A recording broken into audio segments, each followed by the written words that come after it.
Hello, citizens of the world. We are anonymous.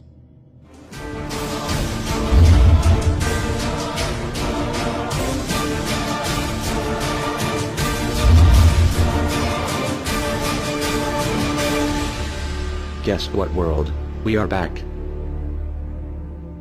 Everywhere you look, corruption. We continue to fight pointless wars over lies, and we are killing innocents and letting our children die in wars just to ensure the Federal Reserve can continue their petrodollar scandal. We are sitting idly by while these crooks continue to loan fake money out to us at interest, stealing our homes, and enslaving our children. Let me make this extremely clear to all of you listening. Many corporations, especially the Federal Reserve, used the government to steal $17 trillion from your children. Your children did not have that money. They are now debt slaves. These people have stolen money from your children that are not even born yet, and sold their freedoms. They have enslaved you and many around the world. Wake up, world. And they did all of this by counterfeiting money and loaning it out at an interest. They have stolen hundreds of trillions from people around the world. Have you heard about Microsoft's Xbox manufacturers in China? They had to install suicide nets outside their buildings to ensure their employees don't jump out of the window to commit suicide. These are the conditions your children in the US will be working under when the debt is soon owed, and it will be owed. It is not a matter of if it will be owed, but it is just a matter of when. And it will happen as soon as the United States economy collapses, which will happen very, very soon. And if you think because you do not live in the United States this does not affect you, you are wrong. And you are next. The only way we can stop this is if we all unite together and fight it. People of the US are waking up to the Federal Reserve scandal, and the powers that be are currently afraid of retaliation. And that is precisely why they trying everything they can to disarm us. You know how the media has been saying gun violence has been out of control and at an all-time high. They are not simply twisting the truth here or exaggerating. They are absolutely bold-faced presenting lies to you. First off, realize, gun violence in the United States has always been shockingly low. And gun violence has dropped by 49% in the last 11 years. The already absurdly low gun violence in America has literally dropped in half. In half.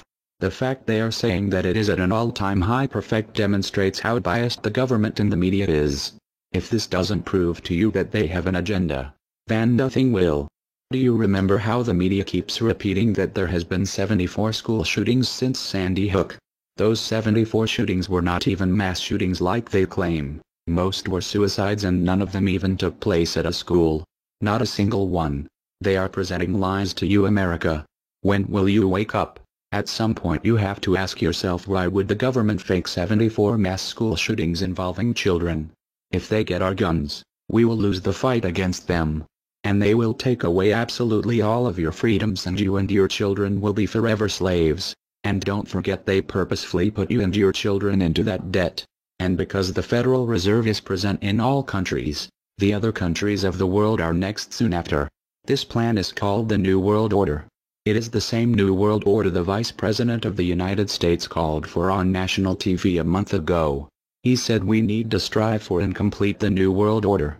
This is also the same New World Order President George Bush and President Kennedy said is our country's lifetime goal. And the same New World Order George Bush said on national TV said will happen no matter what we do, and we cannot prevent it. This has all been a long-time plan. The Federal Reserve and their partners want complete control of humanity. We cannot let this happen. They want to rule over us, like kings and queens. And humanity will be forever lost to enslavement by a bunch of tyrants who have publicly admitted they want to kill off the majority of the population so the masses are easier to control. They are going to wipe your bloodline completely off of the earth. He'll tell you the order of things to happen. The enslavement will follow immediately after guns are taken away and you cannot fight back. If they cannot get the guns before the economic collapse, then they will wait until the economy collapses. When the economy collapses, people will be starving. There will be looters and shootings. The government will insist on taking guns away to help, and as soon as the guns are taken away, then we will fall into a complete dictatorship. Do not fall for it. Remember, They are the ones who caused the economic collapse to begin with. This is the same tactic used on Germans and it worked. So expect it. As soon as the economy collapsed and the masses were starving, the German government asked the people to give up their rights and they listened. And then eventually the government was throwing the naked masses into giant burning hot ovens for mass execution. Do not give up your rights. Do not give up your guns. Fight back, as they were the ones who caused the problem. Just so you know, the people who are behind this Federal Reserve scam and New World Order are the same ones who funded Hitler's campaign. Make no mistake, these people are as brutal as Hitler himself, even more brutal. In fact, now we are going to show you some. Assuming America grows some balls and we win, we will need an overall plan. We have come up with a perfect plan. This plan offers extraordinary possibilities. It will make for the most beautiful and free world you can ever imagine. If we are successful, we can leave a much better for our children. A beautiful world. Watch every minute of the rest of the video. Do not skip a single bit of it, as it is all important. If this one video gets out to and can change the world, this is your opportunity to make a difference. Please share this video. What you want with it, get paid for the views. We don't care. Just get the message out there for the world to see. Now sit back and relax, enjoy the movie.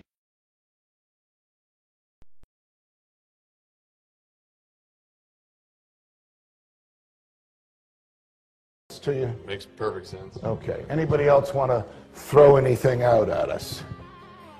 Sir? I think you're an anarchist and you don't know it yet.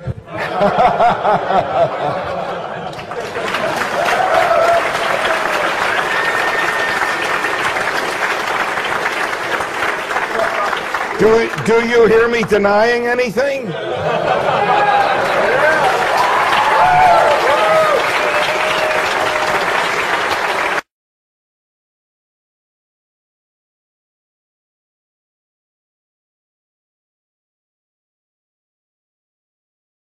Many people, when they hear the word anarchy, think of chaos and mayhem.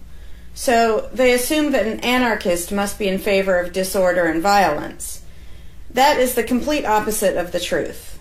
Most objections and complaints about the anarchist or voluntarist philosophy are not actually about the philosophy itself, but result from people misunderstanding what the philosophy is all about. To illustrate a few points, we will use the example of two fictional islands. Authoritania, where there is a ruling class or government, and Anarchia, where there is no ruling class of any kind. We will use these islands to examine several common misconceptions about anarchism. Lots of people think anarchy means every man for himself, or survival of the fittest, or the absence of any social cooperation or organization. They think that anarchy means everyone has to be self-sufficient. This comes from the false assumption that some kind of government is necessary for any organization to occur. Whether it's part of a republic, a democracy, a kingdom, or a dictatorship, a ruling class issues orders called laws and punishes anyone who disobeys them. That is not cooperation. That's domination. It's one group forcing its will on another. Authoritarianism can be used to force people into organized patterns, but that does not mean that people are incapable of organizing their activities without being forced. The most productive and useful examples of organization that we see today are anarchistic in nature. No one was forced to build the grocery store you go to. No one was forced to produce or sell anything in it. Everyone involved in the vastly complex operation of growing your food, transporting it, displaying it in the store, and selling it to you, everyone involved participates voluntarily, working in exchange for money. You and all the other store customers choose freely which store to go to and what to spend your money on. This purely voluntary arrangement allows for an amazingly complex degree of organized cooperation without anyone being coerced to participate. In contrast, under government, a very small group of people comes up with an idea and forces everyone else to participate in it and provide for its funding with tax dollars. In the authoritarian version of a supermarket, the ruling class would tell people what to produce and how much, what prices to charge, and they would tell customers what they must buy and what they must pay. Anyone who did not comply with the centralized master plan would be punished in some way. That is how government does things. Which one of these would you prefer? Another common but incorrect assumption is that if there were no ruling class or no government, people would have no way of defending themselves against common criminals or foreign invaders. Again, this is simply not true. The government version of protection is inherently hypocritical. Governments will use their hired law enforcers to find and lock up some of the private thugs and thieves and prevent them from preying on people. But every ruling class gets the money for its operations by way of taxation, demanding money from its subjects and punishing those who don't pay up. Oddly, every ruling class insists that it needs to be able to forcibly control and extort money from people in this way in order to protect them from private criminals who might try to forcibly control and extort them. In contrast, if there is no government, people do not lose their inherent right to defend themselves from violence, or to defend what they have from those who would take it. Every person has this right, and they also have the right to organize and cooperate with each other to exercise that right. Organizing for mutual defense does not require any government-granted laws or authority. No one wants to be attacked or defrauded, and everyone wants to feel safe. Whether each person takes this on himself or herself individually, or whether they hire and organize others to do it on their behalf, it can be done on a voluntary basis. Those who insist that government is necessary often claim that if there wasn't a government, then smaller private gangs would spring up to enslave and rob people. Organized crime gangs exist along with government, and most people do not understand the dynamics between them and how government enriches and empowers organized crime while appearing to fight it. Black markets enrich organized crime, and money allows them to buy government protection. There's no reason to think they would do as well in an environment of freedom, where they would have fewer ways to make money and would be up against both individual and organized armed citizens. A criminal gang that's recognized as such has far less power than a gang whose aggression is perceived to be legitimate and proper. And that's the gang we call government. When thuggery is called law enforcement, and thievery is called taxation, and self-defense is called crime and terrorism, then even the widespread ownership of firearms can't do much to stop the aggression. Imagine a private gang trying to do the things that government does without the aura of authority, and imagine how a well-armed population would respond to this. The gang would fail quickly and dramatically. Another concern that people have when they first consider the idea of a stateless society is that some people are truly malicious, destructive, and sociopathic. The concern is that these people would be free to do anything they wanted and no one would stop them. But this concern is again based on a basic misunderstanding of human nature. Wherever we have a government ruling class, we still have freelance thieves and thugs who are not deterred by the laws of the politicians. In some instances, they're stopped by force by the police, or they decide not to commit a crime for fear of what the police might do to them. What makes this deterrence work is not the legislation or the official badges, but the simple threat of harm to the sociopath. It really makes no difference whether the threat comes from the police, or another citizen, or even another criminal. A sociopath doesn't care about laws or social rules. He cares about avoiding pain and hardship for himself. This is still true when a government ruling class is not involved at all. If the intended target of a would-be carjacker pulls out a gun, it doesn't make any difference to the carjacker whether that person has a badge or whether there's a law against taking people's cars. Discouraging nasty people from hurting others does not require special authority, only the ability to use defensive force. Ironically, though people hope that government will protect them, having a government, a gang which is believed to have the right to tax and control people, just creates one gang so big and powerful that normal people can't resist it. In short, to create a huge gang and then give it societal permission to control and extort people with the hope that this gang will prevent theft and thuggery is simply a self-contradictory idea, but that's what government always is. Some people might assume that if people organize for mutual protection and defense, then that's what government is. But there's an essential difference. People coming together to do something that everyone has the right to do, such as defend yourself, doesn't require any special authority. It's not government unless one group of people claims the right to do things which others do not have the right to do, such as taxing and controlling innocent people. Organized defense can be very effective without supposing the special right to rule over others, in other words, without being government. In contrast, governments rob the people they rule of far more wealth than private crooks could ever manage, making the idea of a protector government ridiculous. Another common objection to the idea of a stateless society is the notion that, if not for a group of lawmakers telling the rest of us how to behave, we would all behave like stupid, irresponsible, violent animals.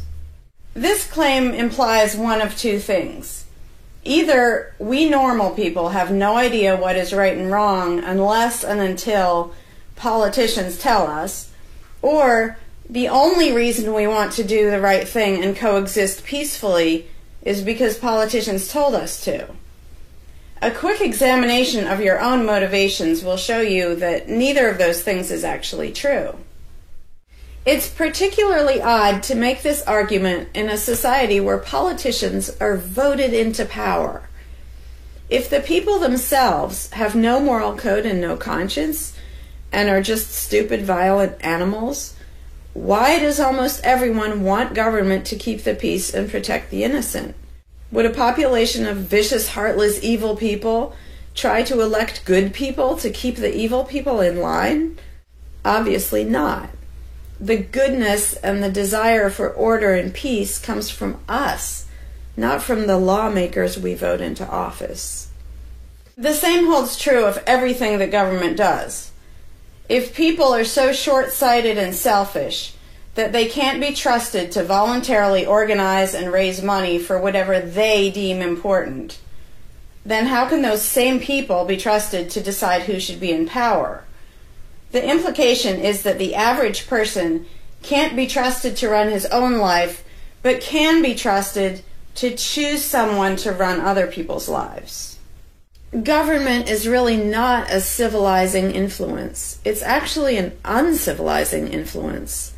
People who would never personally rob their neighbors constantly use the government to do it for them by way of taxation. People who would never dream of trying to control minute details of their neighbors' lives think it's just fine to vote for politicians to do it instead. Government gives everyone the opportunity and encouragement to rob and control other people without risk. So government, rather than serving as a check against the imperfections of our nature, instead drastically amplifies our greed, irresponsibility, and malice towards other human beings by giving us a legally acceptable and risk-free way to interfere with the lives and choices of our fellow men and women. Government brings out the criminal and busybody in everyone. In contrast, in the absence of a ruling class, people would lose their ability to ask lawmakers to interfere with their neighbors' lives. And we would not have law enforcers who could avoid responsibility for evil deeds by claiming that they were just following orders. Throughout history, far more theft, assault, oppression, and even murder has been committed by those acting on behalf of a supposed authority than by anybody else. Even basically good people, when they believe in government, will condone things or do things which they know would be wrong if they did them on their own. Most people know that theft and assault are bad, but they imagine that controlling their neighbors and forcing them to spend their money on things they don't want is perfectly moral and legitimate when it's done by way of the political process. Wrong becomes right when it's called taxation, legislation, regulation, and war. Anarchists know better. They know that human society will never be perfect, but it would be a whole lot better if evil deeds were committed only by genuinely nasty sociopathic people rather than being committed wholesale by basically good people who think that violent aggression is okay when it's called law enforcement. The fundamental principle of voluntarism is very simple. It's wrong to initiate violence against any other person, regardless of badges, laws, or alleged authority. The only time the use of force is justified is to defend against aggression. Almost everyone understands this on a personal level, but they've been taught that this basic rule of social living does not apply in the game of politics and government. Most people already know how to get along with others, and most people want a peaceful and just society. Our morality doesn't come from politicians making laws. Our ability to organize and cooperate doesn't come from the ruling class. When people escape the belief in government, they don't suddenly turn into violent animals. Our inherent right to defend ourselves and our ability to defend ourselves is not served by government. In fact, it's threatened by government more than by anything else. Ruling classes do not produce peaceful coexistence, but rather perpetual conflict and violence. Our belief in government authority takes our compassion, virtue, and good intentions and turns them into power for people who crave power and riches. Of course, the people who benefit most from the political racket will put a good spin on the system and do their best to convince people that it's a social necessity. But ask yourself this: have the thousands of laws, regulations, and taxes imposed on you by politicians made you a better person? Have they made you more productive or more caring? Is the world better off with the politicians taking your money and telling you how to live your life? Or do you think it might have been better off if you'd been allowed to spend your own money and make your own decisions? Is society really best served by a small class of people forcefully imposing a centralized master plan on everyone else? Can the orders and threats of a ruling class make the world what it should be?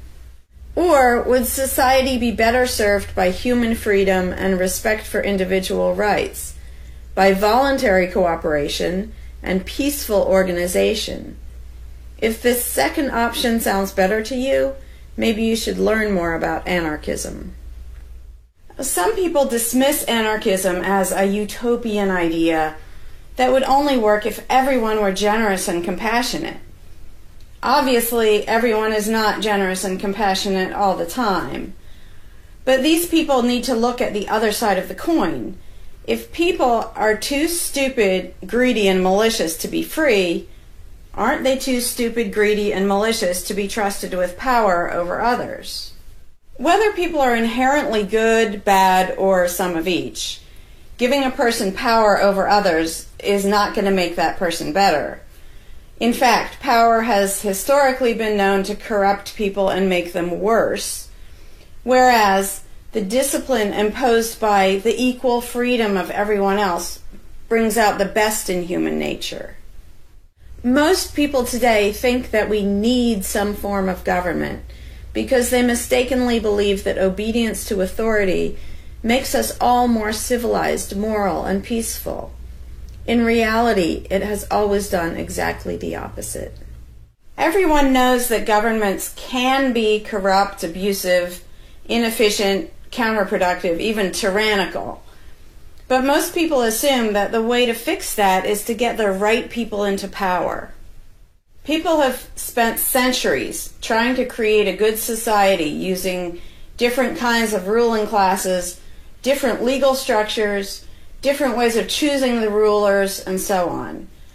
But every governmental construction has resulted in freedom and riches for some, and oppression, violence, and poverty for others.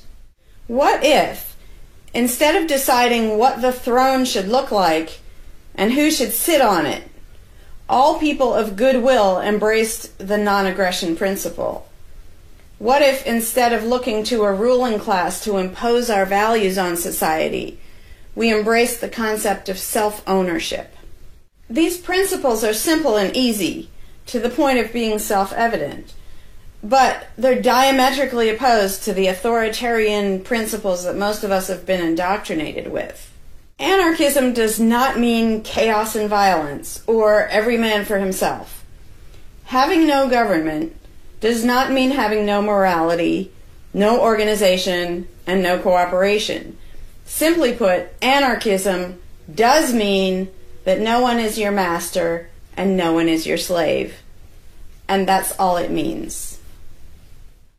Howdy, Larkin Rose here. I'm feeling slightly less than entirely patient and polite today, so if this video gets slightly caustic, too bad.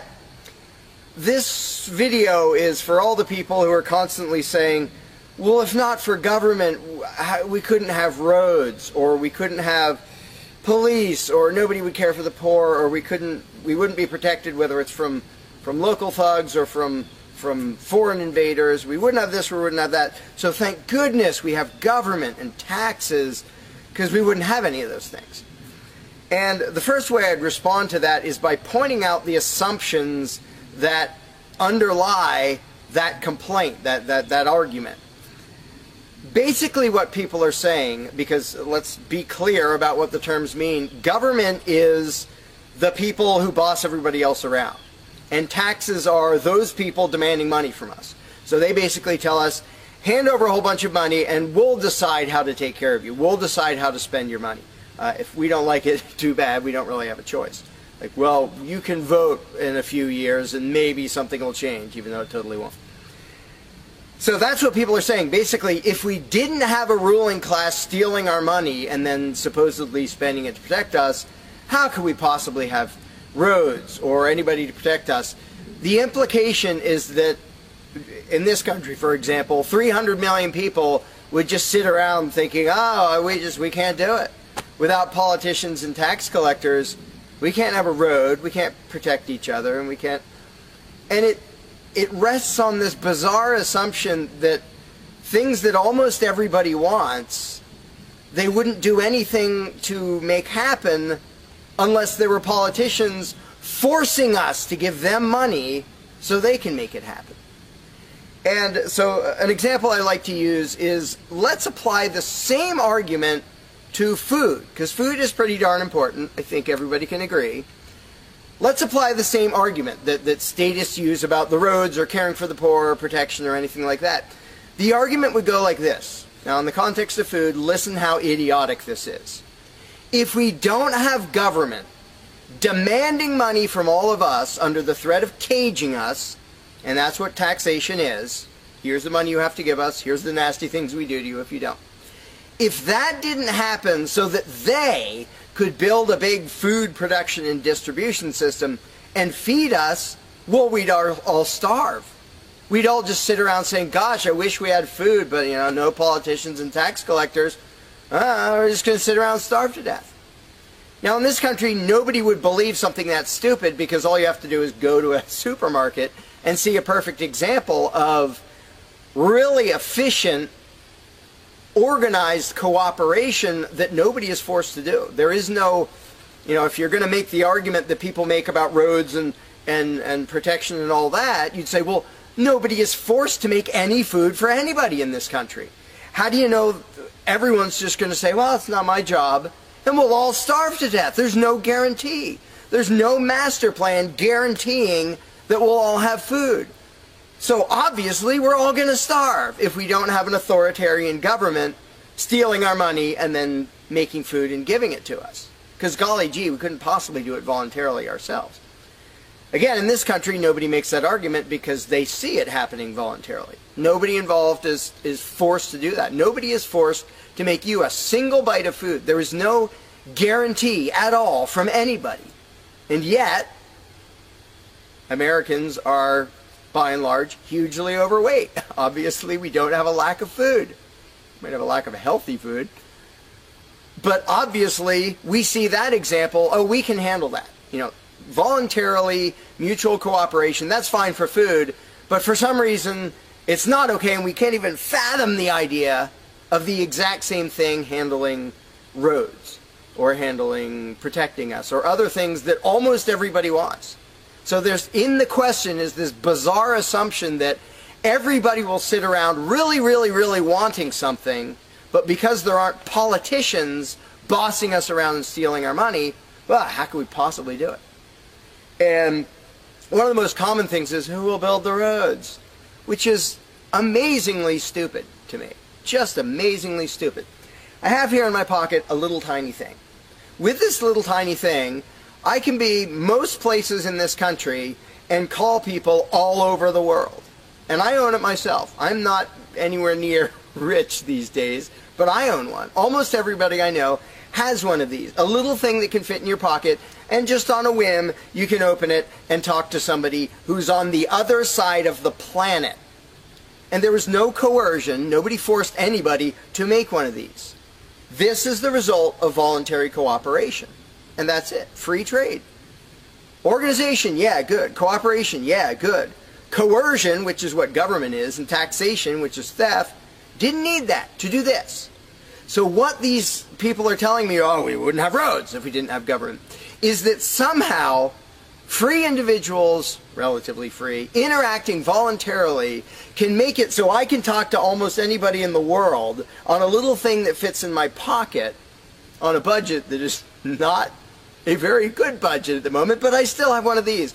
That freedom, not authoritarianism, can supply me with this, but freedom cannot achieve a flat place. Because that's what a road is. It's a flat place. From here to there, because we have these machines that take us from here to there. By the way, we don't have those machines because of government. We have those machines because of free enterprise and voluntary interaction and cooperation. The idea that freedom can make a car but can't make a flat place is just idiotic. You really think we can't make a flat place? And so I ask people, and they say, well, who will build the roads? Are you really telling me that you really and truly think that if government fell off the face of the earth, 300 million people in this country, 7 billion if you want to include the whole planet, would sit around in their houses thinking, golly, I wish I could go visit Fred, but I can't because there's not a flat thing from me to him, and I don't know how to do it. And the other 300 million or 7 billion people, we can't possibly do it because there aren't any politicians and tax collectors. If they were here, we could do it. If they were here to boss us around and steal our money and really inefficiently build a flat place, then we'd be set. Then I'd be comfortable and I could be confident that I could get places. I could visit Fred, I could go shopping, but now we're all going to sit in our houses wishing we could go to the corner store, but we can't because, golly, how could we possibly make a flat place from here to there? We can make these, where you can talk to anybody in the world. We can make machines that you drive around in, but no, we couldn't possibly make a flat place. And when people say, well, who will build the roads? The first answer is the same damn people who do it now. Politicians and tax collectors don't build the friggin' roads. Have you ever seen one out there? No, you haven't. They steal our money, waste most of it, do all their corrupt games, and then they pay other people. Here's an idea. How about if we pay those other people who actually build the stinking road? And the fact that that doesn't occur to people is a great indication of how well indoctrinated people are by the rulers who will perpetually tell us, you can't organize anything, you can't achieve anything, you can't do anything unless we are here to force it on you. And it's, again, there are a zillion examples, whether it's caring for the poor or protection or roads, obviously. where most of the population will say, I'm really concerned that poor people won't be taken care of, which means most of the population wants people in need to be taken care of. And if we didn't have politicians stealing our money, how would it happen? Here's an idea. Take some money out of your pocket and give it to one of the people that you think needs help. Why would you not comprehend that, but you would comprehend some guy 1,000 miles away passing a law to send an armed thug to take your money, to waste 90% of it, and then give a little bit to somebody who may just be defrauding the system or may actually need it?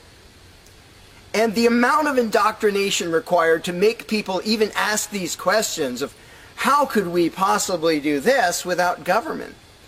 What do you think government adds to the equation? It doesn't add any resources. It doesn't create anything. Everything it gives away, it steals from us first, by way of taxation. It doesn't add any skills. It doesn't add any knowledge. The people who are here would still be here if the institution of government fell over. We have all the know-how, we have all the resources, all the technology.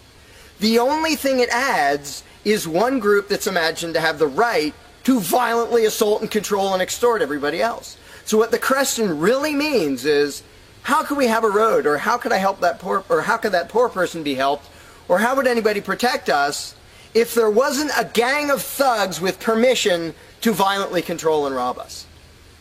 And when you recognize that that is literally what the question means, you already see how utterly idiotic it is. And it's completely the result of authoritarian statist indoctrination. Nobody would come up with that on their own. And you obviously don't see that with the example of food or cars or cell phones or anything else. Nobody says, we won't be able to talk to each other unless there's a gang of thugs that's allowed to boss us around and steal our money. And just economically, how stupid you have to be to think that's a good idea. Here are your choices. Let's do this. I'll give you these two choices for how you will be fed from now on. Either you can go spend your own money wherever you want. You can go to the supermarket or the local this or the local grocery, whatever you want. You can go decide what you want, and they'll tell you the price. You decide what you're going to buy and how much. And you can go to different places and you can shop around and you can do all that. That's option number one. But let me warn you, option number one does not give any guarantee that you will be fed. There's no master plan forcing people to feed you. So, oh my gosh, you better be really scared of that option, despite the fact that you can do it day after day and it works really darn well and feeds pretty much not only this country, but with a massive surplus. So that's option number one that apparently statists are scared of. Option number two is politicians will take as much money of yours as they decide to take. Then they will decide what, if anything, they will buy with that money in terms of food to give to you, to feed you. Do you really think that will serve you better, that that will feed you better? Yeah, I'm much more comfortable that I'll have I'll be fed, I'll be secure, everything will be okay. If a gang of thugs who doesn't really care about me steals my money and then decides what, if anything, to give me back from what they stole. But that is implied in the question, whatever you put in the blank. How are we going to have blank if not for government? What you're saying is, how can we, the people who really want roads and food and cell phones and protection and all the things that almost everybody wants, how can we possibly have that unless we give someone permission to steal our money and boss us around and then decide what they're going to give us? And the same thing applies no matter what you put in the blank. How will we possibly do blank without government? One of the silly ones is caring for the poor. How will we care for the poor? Think of what that means. Like when more than half the country votes for a party to take care of the poor, it's more than half of the country saying, we're really concerned and we want to make sure that the less fortunate are taken care of, but we don't believe that normal people acting in freedom will take care of them. Well, if the people didn't care about the poor, they wouldn't win the election. By definition, if you vote for a welfare state, you're an idiot. Because either people are heartless bastards and you're going to lose, or people are compassionate and giving and you don't need to win. Just give them your stinking money. But people play the game, and that's the Democratic Party lives off of the idiotic notion that you're all so heartless that you should vote for us to steal your money to give to the poor. And half the country falls for it. Yeah, we're all so heartless that we voted you into office for the specific purpose of taking our money to help the less fortunate. That's just freaking brilliant. How about if half the country just gave their stinking money to the less fortunate? And then the less fortunate would all be rich, because it would be 1 trillion times more efficient than the government version of welfare ever is. Also, it would be actual charity instead of mass theft and corruption and fraud and all that fun stuff. But what takes the cake, the ultimately insane thing, whatever you put in that gap, how can we have blank without a parasitic ruling class and a bunch of hired thieves? It's just a stupid question, but it's extra super stupid when what's in the blank is, how will we be protected? Who will protect us from thieves and robbers if we don't have government? It's the most idiotic question. It's also the most frequent question from statists. So here's what the question literally means. If we don't give a certain gang of people permission to violently control us and take our money under threat of putting us in a cage, who will protect us from people who might commit aggression against us and take our money? Wanting government for that is exactly as brilliant as saying, we have to have a carjacker in our town, otherwise somebody might steal our cars. Government is an appointed thief. If you don't think taxation is theft, first of all, you're a really well-trained slave. Second of all, try not paying. See what happens. See if they say, oh, it's quite all right. Or if they say, no, you're going to pay, or we're going to take your stuff, or eventually we'll put you in a cage. And when people say, that's not theft, because we get something back. Learn to think. And I use this example all the time, and all I ever get is stupid looks from statists in response. If I robbed you at gunpoint of $100, and the next day I gave you a sandwich, and you said, what? I said, hey, now everything's fine, because you benefited. I gave you a service. I gave you lunch, so that retroactively makes it okay that I robbed you at gunpoint. Would you buy that argument? No, you'd say, that doesn't make it okay. Okay, you gave me a sandwich. And yet every statist makes the exact same argument when it comes to government. Well, we get some stuff for it after they demand our money under threat of violence and putting us in a cage. Then we get services or goods. We don't get what we asked for, and we get lots of things we didn't ask for. But we kind of get something, and that retroactively makes it okay for them to say, give us this much of every paycheck you make, or we're sending men with guns to take your property. And the slaves justify their own enslavement. I'm proud to pay my taxes. I'm proud to get robbed by a parasitic ruling class and get a little bit back and feel good about it. Like, not only is that legitimate and justified, but I feel proud that I let myself get robbed by a bunch of crooks and parasites. But again, the ultimate thing is protection. When people say, who will protect us from aggressors and thugs and thieves if we don't have a government? Even though what government is, by its very nature, is a gang of aggressors and thugs and thieves.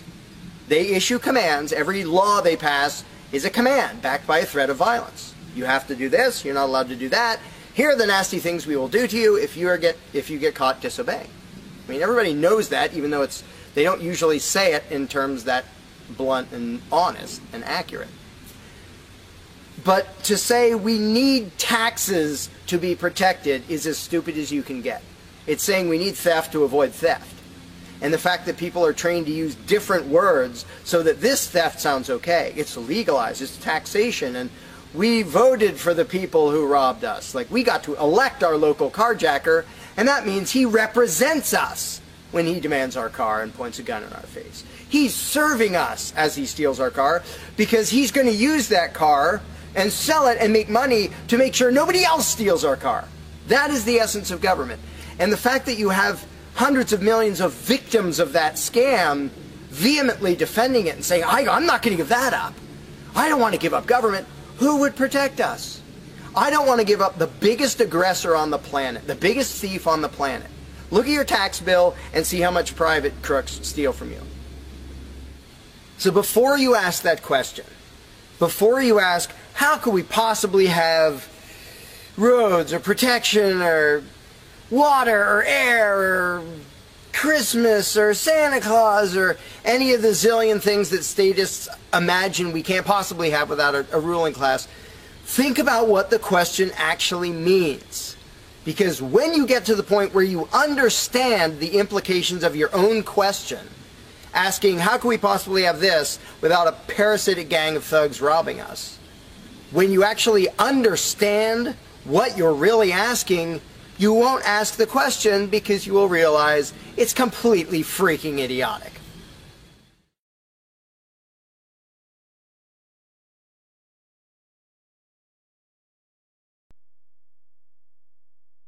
Hey, Larkin Rose here. One of the first things that people are concerned about when they start thinking about a society without a ruling class is, well, what happens to the nasty people? Whether you're talking about people who are just kind of negligent or inconsiderate, play their music too loud at night or leave their trash lying around the woods or whatever it is, all the way up to people who run around attacking and murdering people. So people say, well, what would happen to them? What would we do about that? Some people even go so far as to say, if not for government, there would be nothing to stop people from committing murder and doing whatever other nasty stuff. And it's funny because when somebody says that, there would be no consequences, they could do whatever they wanted and nobody would stop them, the person saying that is implying that he isn't going to do anything. If there's someone running around attacking and murdering innocent people, the guy who said nothing will happen to them, obviously he's not going to do anything or something would happen to them. But not only is he demonstrating his own cowardice when he said there would be nothing to stop murderers, he's also projecting his own immaturity and irresponsibility onto the rest of the world, because he's also saying the other 7 billion people wouldn't do anything about it, which obviously isn't true. I would, wouldn't you? If somebody was running around murdering your neighbors, would you just go, well, there aren't politicians and there's nobody with a badge and we don't have tax collectors and bureaucrats, so oh well, I guess they're just out of luck, they're going to get murdered. And would you not even protect yourself if there wasn't government? Obviously, lots and lots of people, all the sane people, would do whatever they could to protect themselves and defend the innocent. So to say nothing would happen is just really bizarre. And it comes from having a mentality basically of a little kid in a classroom, where the teacher walks out of the room and the kids are just sitting there. We don't know what to do. No authority's telling us what to do. And Johnny's throwing things at me. And there's no teacher to stop him. Ah! Because most people, having been trained into authoritarian mentality, it never occurs to them that they are the ones who should fix anything, who should stop anything.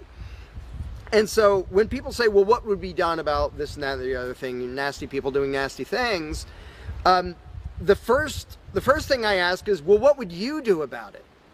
Because people are so into the mentality that there has to be some master plan and some authority who writes down the law of here is what will be done with those people, that people don't think in terms of, well, what would I do about it?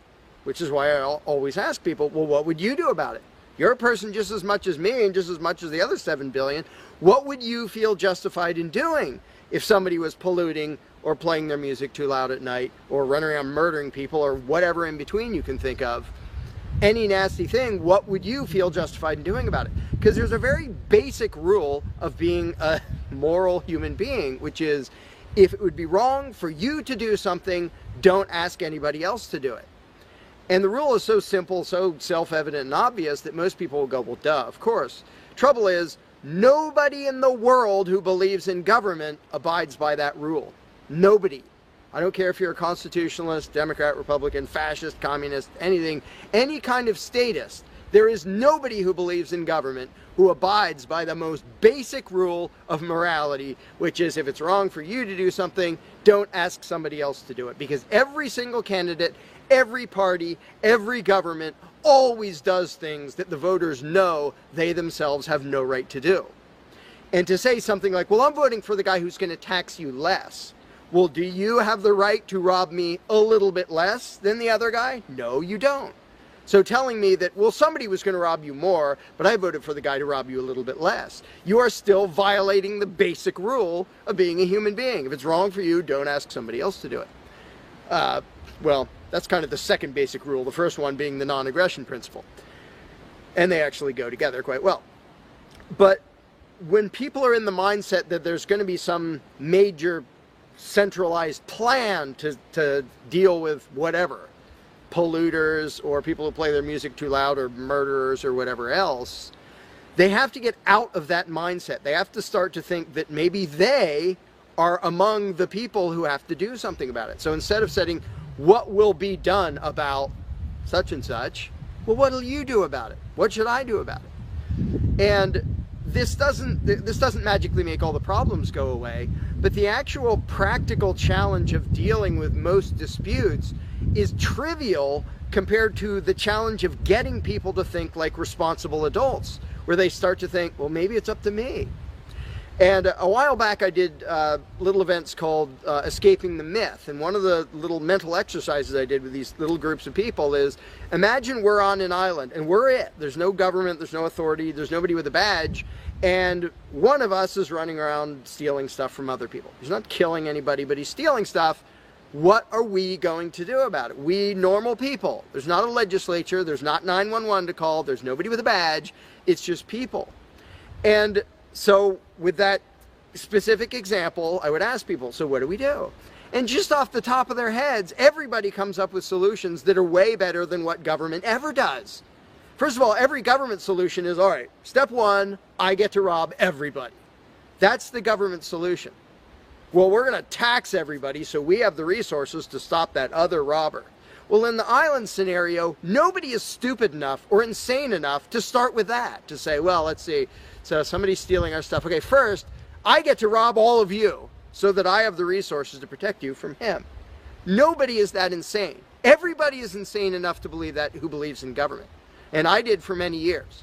I was stupid enough to actually think that it was rational and moral to advocate mass extortion in order to protect people. And that's just stupid. So I just believed something insanely stupid for a very long time. Most of the world still believes that. But in a setting where people are put on the spot and they're responsible for what happens, they don't do that. They don't say, well, I get to boss everybody around and take their money. Nobody does that. So to me, the challenge is not even coming up with specific solutions to every imaginable dispute or problem, which I don't pretend to know how everything's going to turn out. And I don't intend to be emperor of anarchy. I'm not going to be in charge of the world. But getting people to the mindset where it's up to them, where there's just people, we're it. No legislatures, no people with badges, no authority, we're just people. Suddenly people are way better at solving problems and making things work. One good example is when there's a disaster. Unfortunately, sometimes it takes a horrendous event to bring out the best in people. And it brings out the worst in some people too. But when people say, whoa, my neighbor's house is floating away, I'm not going to wait for FEMA. I'm not going to dial 911. I'm going to jump in a boat and go save him. Because suddenly it's on me. Suddenly I'm the one who has to do something. And when it occurs to people that they're the ones who have to do something, and unfortunately usually that only happens in a complete disaster area, when it occurs to people and they suddenly take on the responsibility and start to think like adults, their solutions are generally a lot better than any government solutions, and ever are. But to get to that mentality, people have to shift from the authoritarian mindset to the mindset of a self-owning individual who realizes there is nothing above me. There is no magic unicorn who's going to come and save the day, who's going to come save me from polluters or somebody playing their music too loud or murderers or whatever it is. It's just us. And if we realize that, then first of all, people would stop asking me, well, without a government, how would this be handled? As if I'm going to be in charge. I don't freaking know. What would you do about it? I can tell you what I would do about it. I could tell you what I might suggest, what I might predict, but who cares? I'm one of 7 billion people. I'm not going to be in charge any more than you are. So it's really a mental exercise that people have to think over in their own heads with their own moral codes instead of waiting for some outside answer. And it's why I don't usually get into those discussions of, well, here's my plan for how to deal with this and that and the other thing, because my plan doesn't matter. My plan will not be the best plan for any problem you can come up with. There will be a million people with better plans than whatever I could come up with. So don't ask me to describe how you are going to fix problems. I don't freaking know. And you can see the mind shift in people when they grasp that they own themselves and they suddenly realize, oh, okay, well, yeah, there are things we can do to settle disputes, to protect ourselves from attackers, to do this or that or the other thing. But the first step is just grow up. Stop thinking it's somebody else's business to make the world work. Well, how will the poor be cared for? I don't know. What are you going to do?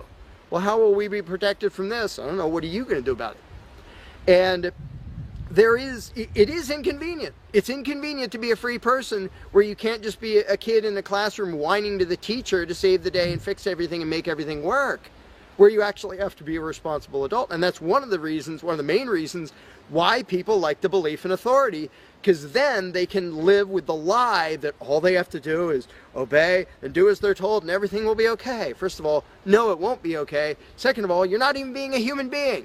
You just threw your free will out the window and became somebody's slave in the hopes that that would help humanity. It doesn't help humanity for you to be a slave. It doesn't help humanity for everybody else to be a slave.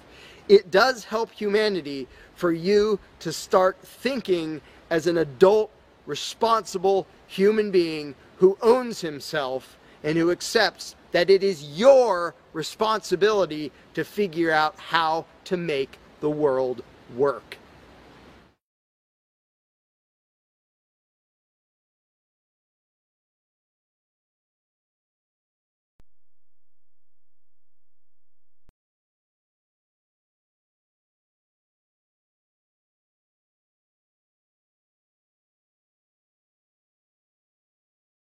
You cannot begin to imagine in how many ways the world is the opposite of what you have been taught to believe.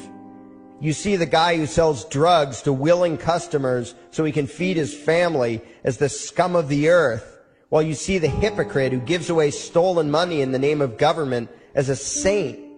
You see the guy who tries to avoid being robbed by the federal thugs as a crook and a tax cheat, but see as virtuous the politician who gives away the same stolen loot to people to whom it does not belong. You see the cop as a good guy when he drags a man away from his friends and family and throws him in prison for 10 years for smoking a leaf. And you see anyone who defends himself from such barbaric fascism as the lowest form of life, a cop killer.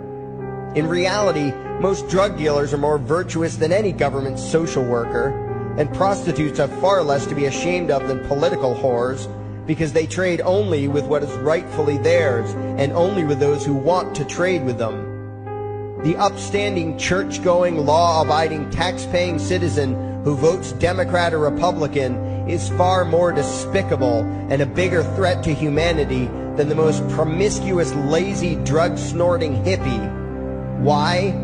Because the hippie is willing to let others be free, and the voter is not.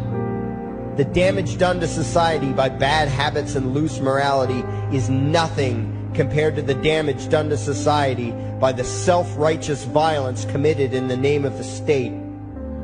You imagine yourselves to be charitable and tolerant when you are nothing of the sort. Even the Nazis had table manners and proper etiquette when they weren't killing people. You think you're good people because you say please and thank you? You think sitting in that big building on Sunday makes you noble and righteous? The difference between you and a common thief is that the thief has the honesty to commit the crime himself, while you whine for government to do your stealing for you. The difference between you and the street thug is that the thug is open about the violence he commits, while you let others forcibly control your neighbors on your behalf. You advocate theft, harassment, assault, and even murder, but accept no responsibility for doing so. You old folks want the government to steal from your kids so you can get your monthly check. You parents want all your neighbors to be robbed to pay for your kids' schooling. You all vote for whichever crook promises to steal money from other people to pay for what you want. You demand that those people who engage in behaviors you don't approve of be dragged off and locked up, but feel no guilt for the countless lives your whims have destroyed. You even call the government thugs your representatives, and yet you never take responsibility for the evil they commit. You proudly support the troops as they kill whomever the liars in D.C. tell them to kill, and you feel good about it. You call yourselves Christians or Jews or claim to follow some other religion, but the truth is what you call your religion is empty window dressing. What you truly worship, the God you really bow to, what you really believe in is the state. Thou shalt not steal, thou shalt not murder, unless you can do it by way of government. Then it's just fine, isn't it? If you call it taxation and war, it stops being a sin, right? After all, it was only your God that said you shouldn't steal and murder, but the state said it was okay. It's pretty obvious which one outranks the other in your minds. Despite all the churches, synagogues, and mosques we see around us, this nation has one God and only one God, and that God is called government. Jesus taught nonviolence and told you to love your neighbor, but the state encourages you to vote for people who will use the violence of government to butt into every aspect of everyone else's life. Which do you believe? To those about to stone a woman who had committed adultery, Jesus said, "Let him who is without sin cast the first stone." But the state says it's perfectly fine to lock someone up if they do something you find distasteful, such as prostitution. Which do you believe? The Christian God says, "Thou shalt not covet," but coveting is the lifeblood of the beast that is the state. You are taught to resent, despise, and hate anyone who has anything you don't have. You clamor for the state to tear other people down, steal their property, and give it to you. And you call that fairness. The Bible calls it coveting and stealing. You are not Christians. You are not Jews. You are not Muslims. And you certainly aren't atheists. You all have the same God, and its name is government. You're all members of the most evil, insane, destructive cult in history. If there ever was a devil, the state is it, and you worship it with all your heart and soul. You pray to it to solve every problem, to satisfy all your needs, to smite your enemies, and to shower its blessings upon you. You worship what Nietzsche called the coldest of all cold monsters, and you hate those of us who don't. To you, the greatest sin is disobeying your God, breaking the law, you call it, as if anyone could possibly have any moral obligation to obey the arbitrary commands and demands of the corrupt, lying, delusional megalomaniacs who infest this despicable town. Even your ministers, priests, and rabbis, more often than not, are traitors to their own religions, teaching that the commands of human authority should supersede adherence to the laws of the gods they say they believe in. Several years ago, I heard one pompous evangelical jackass in particular pontificating on the radio that anyone who disobeys the civil authority, be it a king or any other government, is engaging in rebellion against God. Those were the exact words he used. What if the government is doing something wrong? Well, this salesman for Satan opined, that is the business of those in government, and you are still obligated to obey. Everywhere you turn, be it the state or the church, the media or the schools, you are taught one thing above all else, the virtue of subjugating yourselves to mortals who claim to have the right to rule you. It is sickening the reverence with which you speak of the liars and thieves whose feet are so firmly planted on your necks. You call the congressmen and the judges honorable, and you swoon at the magnificence of the grandiose halls they inhabit, the temples they built to celebrate the domination of mankind. You feel pride at being able to say you once shook a senator's hand or saw the president in person. Ah, yes, the grand deity himself, His Royal Highness, the President of the United States of America. You speak the title as if you're referring to God Almighty. The vocabulary has changed a bit, but your mindset is no different from that of the groveling peasants of old who bowed low, faces in the dirt, with a feeling of unworthiness and humility when in the presence of whatever narcissist had declared himself to be their rightful lord and master. The truth of the matter, back then and today, is that these parasites who call themselves leaders are not superior beings. They are not great men and women. They are not honorable. They're not even average. The people who earn an honest living, from sophisticated millionaire entrepreneurs to illiterate day laborers doing the most menial tasks you can imagine, those people deserve your respect. Those people you should treat with courtesy and civility. But the frauds who claim the right to rule you and demand your subservience and obedience, they deserve only your scorn and contempt. Those who seek so-called high office are the lowest of the low. They may dress better, have larger vocabularies, and do a better job of planning out and executing their schemes, but they are no better than pickpockets, muggers, and carjackers. In fact, they are worse, because they don't want to rob you of just your possessions. They want to rob you of your very humanity, deprive you of your free will, by slowly leeching away your ability to think, to judge, to act, reducing you to slaves in both body and mind. And still you persist in calling them leaders. Leaders? Where is it that you think you're going exactly that would require you to have a leader? If you just live your own life and mind your own damn business, exercising your own talents, pursuing your own dreams, striving to be what you believe you should be, what possible use would you have for a leader? Do you ever actually think about the words that you hear, the words that you repeat?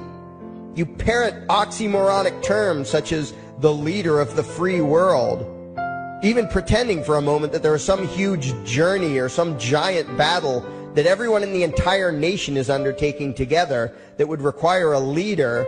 Why would you ever think, even for a moment, that the crooks that infest this town are the sort of people you should listen to or emulate or follow anywhere? Somewhere inside your mostly dormant brains, you know full well that politicians are all corrupt liars and thieves, opportunistic con men, exploiters, and fearmongers. You know all this, and yet you still speak as if you are the ones who are the stupid, vicious animals, while the politicians are the great, wise role models, teachers, and leaders without whom civilization could not exist.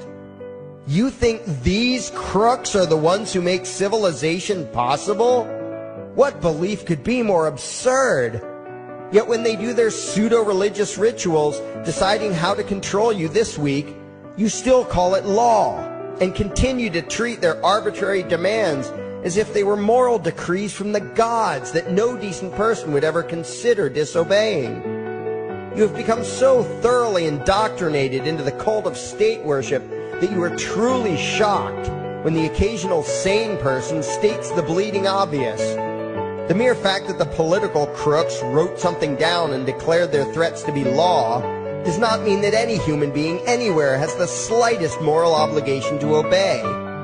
Every moment of every day, in every location and every situation, you have a moral obligation to do what you deem to be right, not what some delusional bloated windbag says is legal.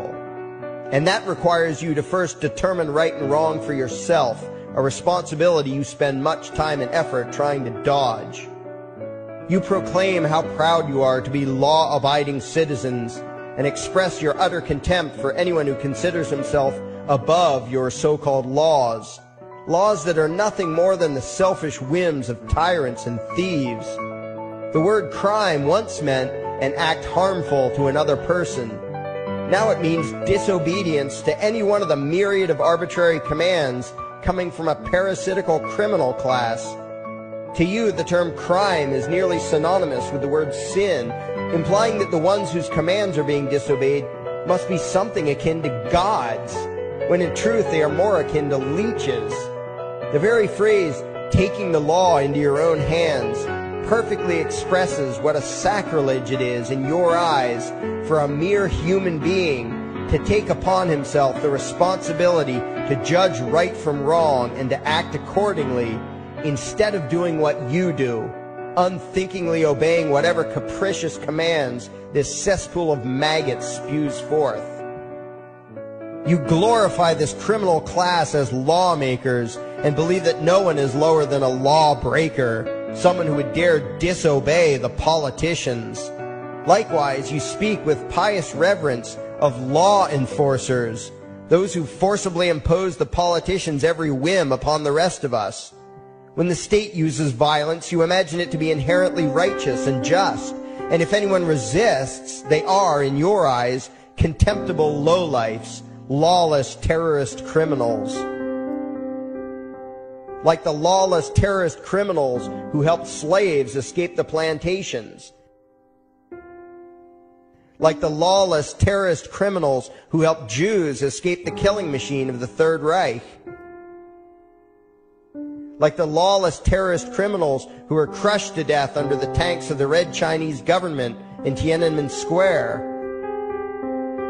Like all the lawless terrorist criminals in history who had the courage to disobey the never-ending stream of tyrants and oppressors who have called their violence authority and law. And that includes the lawless terrorist criminals who founded this country. Everything you think you know is upside down, backwards, and inside out. But what has to take the cake, the height of your insanity, is the fact that you view as violent terrorists the only people on the planet who oppose the initiation of violence against their fellow men. Anarchists, voluntarists, and libertarians.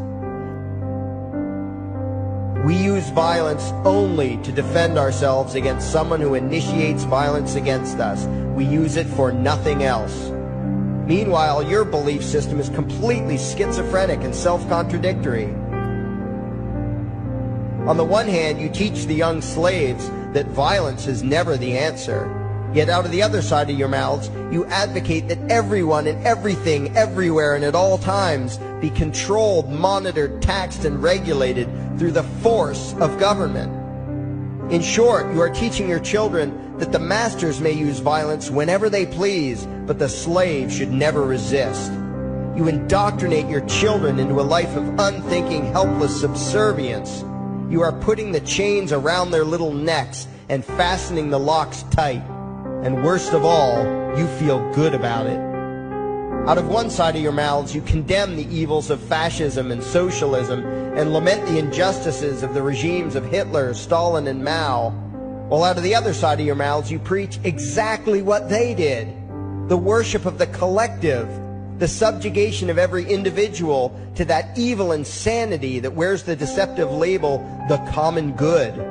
You babble on and on about diversity and open-mindedness, and then beg your masters to regulate and control every aspect of everyone's lives, creating a giant herd of unthinking conformist drones. You wear different clothes and have different hairstyles, and you think that makes you different. Yet all your minds are enslaved to the same club of masters and controllers.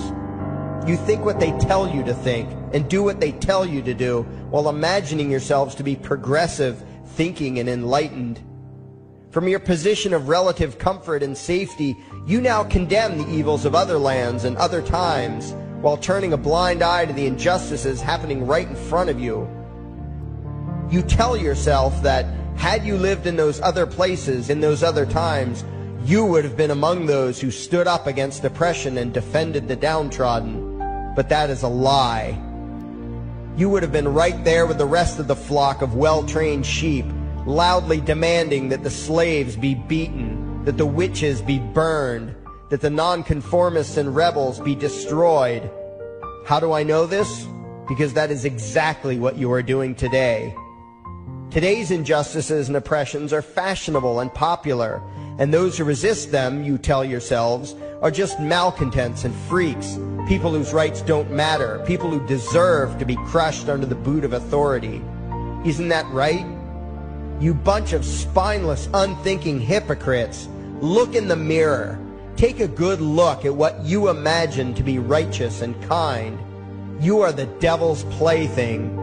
The crowds of thousands wildly applauding the speeches of Adolf Hitler, that was you.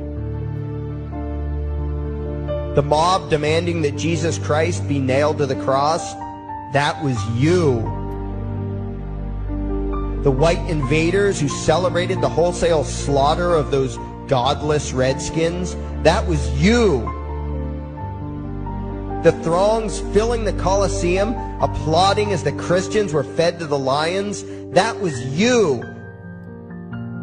Throughout history, the perpetual suffering and injustice occurring on an incomprehensible scale, it was all because of people just like you. The well-trained, thoroughly indoctrinated conformists, the people who do as they're told, who proudly bow to their masters, who follow the crowd, believing what everyone else believes and thinking whatever authority tells them to think. That is you. And your ignorance is not because the truth is not available to you. There have been radicals preaching it for thousands of years. No, you are ignorant because you shun the truth with all your heart and soul. You close your eyes and run away when a hint of reality lands in front of you. You condemn as extremists and fringe kooks those who try to show you the chains you wear because you don't want to be free. You don't even want to be human. Responsibility and reality scare the hell out of you, so you cling tightly to your own enslavement and lash out at any who seek to free you from it. When someone opens the door to your cage, you cower back in the corner and yell, "Close it, close it." Well, some of us are finished with trying to save you. We've wasted enough effort trying to convince you that you should be free. All you ever do is spout back what your masters have taught you, that being free only leads to chaos and destruction, while being obedient and subservient leads to peace and prosperity.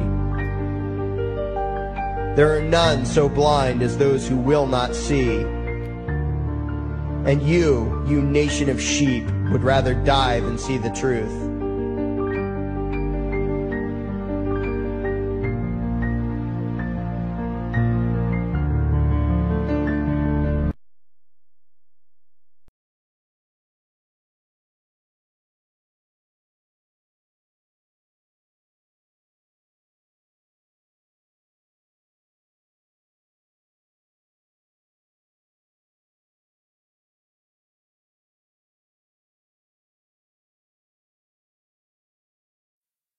There is something I need you to do. Favorite, like and share this video. Now that you have done that, go to your browser add-ons, download YouTube Video Downloader, come back to this video and save the video to your computer and upload it to your YouTube channel. Use a different title than the one used for this video. We now have a new YouTube channel. It is called Anarchy World. It's all one word. Subscribe to us. And the videos used in this video were by Larkin Rose, also one word. Look for his channel and subscribe to him as well. Thank you. And by the way, these are the people responsible.